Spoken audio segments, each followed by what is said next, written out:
In case something like this happened, computers crashed, viruses appeared out of nowhere, and then there was the patient confidentiality problem to deal with.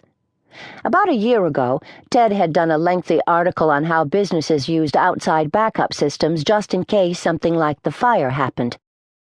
But if memory served her right, it was mostly small businesses and not medical offices because of the patient-doctor confidentiality thing.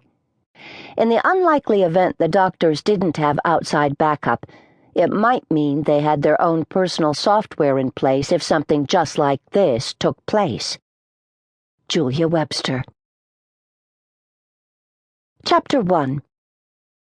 He was a kind man, with kind eyes and ever so professional in his sterile white coat, a stethoscope hanging out of his pocket. His battered medical bag spoke of years of use. His name was Alfred Montrose, and he was President Martine Connor's personal physician. There was no formality in Connor's private quarters. They were doctor and patient, who were also old friends. "The good news, Marty, is you're going to live. The bad news is you are going to be a lot more miserable than you are right now for the next 3 or 4 days. I don't like that you're running a fever of 103, but it's to be expected when you get the flu. Yes, I know you never get sick, but you're sick now, so suck it up. Lots of chicken soup, gallons of liquids, and bed rest. Let the vice president and your chief of staff take over for a few days. Both seem fairly competent. They are, aren't they?" Montrose asked, a tinge of anxiety in his voice. The president nodded. "Do the media have me dead and buried?" Montrose laughed.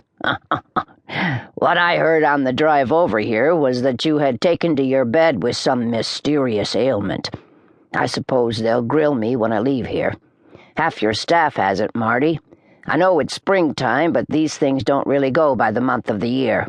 They hit when they hit, and when they do, they spread like wildfire. Just because you're the president doesn't mean you are immune to catching a bug or two along the way." "No magic cures," the president croaked. "Nary a one, Madame President, other than a hot toddy. A cup of tea, honey, lemon, and cognac. Easy on the tea and heavy on the cognac. Makes you sweat out all the toxins. I don't usually recommend this because my patients want to go to the drugstore and pay outrageous sums of money for a bottle of pills." The president nodded. "I'll give it a shot. When I was a little girl, my mother used to grease our chests with something called musterol and wrap a warm towel around us. Then she'd string a bag of garlic around our necks. We used to get better right away. At least I think we did."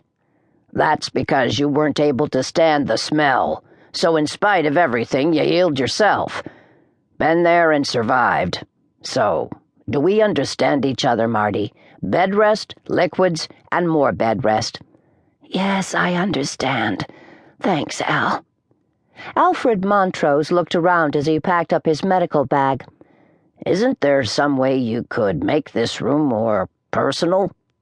The president sighed. "I'm just temporary, Al. Family pictures, green plants, knickknacks. Is that what you mean? What's the point?" "Sometimes the familiar is the best medicine of all. But if this works for you, then that's all that matters." "When are you going to ask me, Al?" Montrose struggled to look nonplussed. "Ask you what?" "About my engagement to Hank Jellicoe. Don't you want to chastise me for my lousy choices in men? You were never bashful before I moved in here." Montrose removed his glasses and slipped them into his pocket. "I assumed your engagement was off. Even I know there are some things that are too personal and private to talk about. You are the president now, Marty, and I didn't want to overstep my boundaries. As for Mr. Jellicoe, how could you know what the man was all about? People tend to let us see only the best side of them, tell us what we want to hear. It's always been that way. We all make poor choices from time to time. They say the trick is to learn from those mistakes." "I guess I didn't read that part of the rule. My track record with men is beyond lousy. It would appear I don't